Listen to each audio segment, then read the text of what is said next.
Assalamu alaikum dear students, this is Mansur Najo. In today's lecture we are going to start chapter number 2 which is homeostasis. आप 10th class biology. सो आइए देखते हैं कि homeostasis क्या है।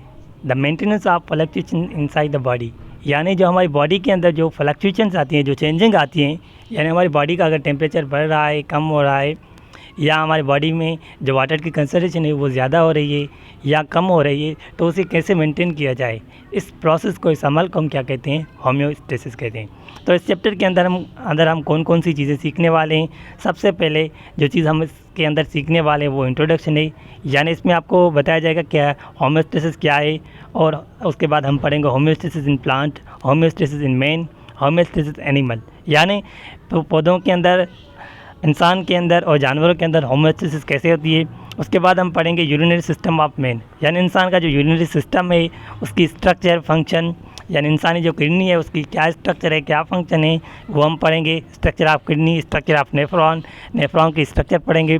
उसके बाद फंक्शनिंग ऑफ नेफ्रॉन, नेफ्रॉन का फंक्शन पढ़ेंगे। Disorders of human excretory system, यानी जो इंसानी एक्सक्रीटरी सिस्टम है उसमें जब डिसऑर्डर्स होते हैं, यानी कौन सी डिजीज़ होती हैं, वो हम पढ़ेंगे।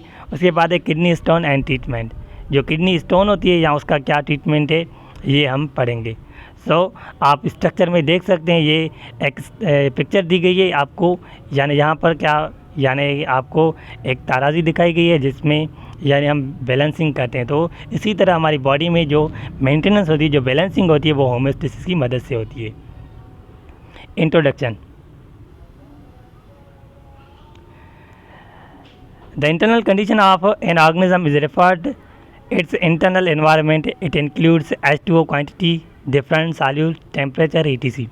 जो यानी हमारी जो इंटरनल कंडीशंस होती हैं, जो जानदार के अंदर मौजूद होती हैं, उन्हें हम इंटरनल एनवायरनमेंट को कहते हैं, जिसमें H2O की क्वांटिटी यानी पानी की जो क्वांटिटी है वो आ जाती है, मुख्तलिफ सॉल्यूट्स आ जाते हैं, टेम्परेचर आ जाते हैं, etc. Etcetera.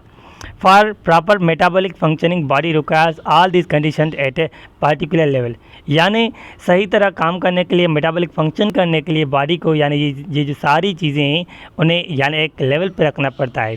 So homeostasis is a set of metabolism which maintain internal environment of an organism.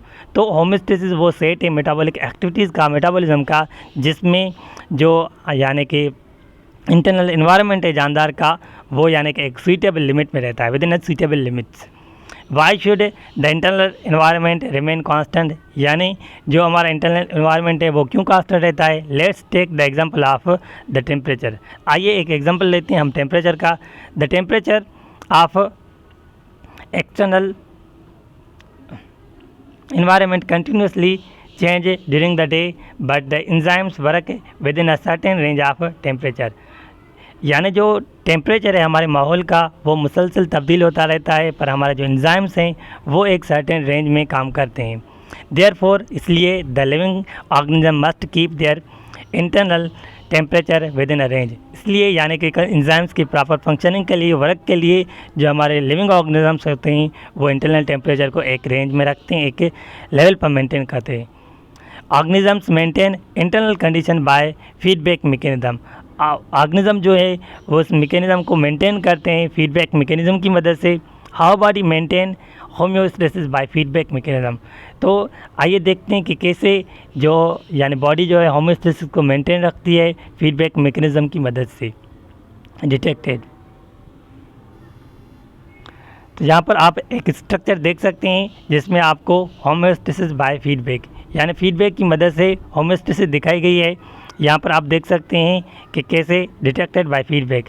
यहाँ पर रिसेप्टर्स होते हैं, रिसेप्टर यानी जो है मैसेज भेजेंगे कंट्रोल सेंटर को, कंट्रोल सेंटर क्या करेगा, यहाँ पर रिसेप्टर्स हमारे न्यूरॉन होते हैं, न्यूरॉन को महसूस होता है कि कहाँ पर चेंजेस हो रही हैं, तो वो रिसेप्टर्स जो है कंट्रोल सेंटर यानी ब्रेन को मैसेज भेजेंगी। मैसेज ब्रेन को जैसे ही पता चलेगा कि यानी कि यहाँ पर कोई चीज़ जो है अनबैलेंस हो गई है, तो वो करेक्ट मैकेनिज्म यानी उसके जो रेस्पेक्टिव ऑर्गन होगा उससे मैसेज करेगा कि इस चीज़ को मेंटेन करें। सपोज़ अगर हमारी बॉडी के अंदर जो है ग्लूकोज की लेवल बढ़ गई है, तो उस रिसेप्टर जो है उस लेवल को महसूस करेंगे, फिर वो ब्रेन को मैसेज करेंगे, ब्रेन मैसेज करेगा हमारे पेनक्रियास को कि इंसुलिन पैदा करे। इंसुलिन जब पैदा होगी तो condition back to the normal by increasing और डिक्रीजिंग। तो उसके बाद जो यानी उसकी लेवल है वो मेंटेन हो जाएगी। अगर इंक्रीज़ करने की ज़रूरत है तो इंक्रीज़ करने की मदद से, डिक्रीज़ करने की ज़रूरत है तो डिक्रीज़ करने की मदद से।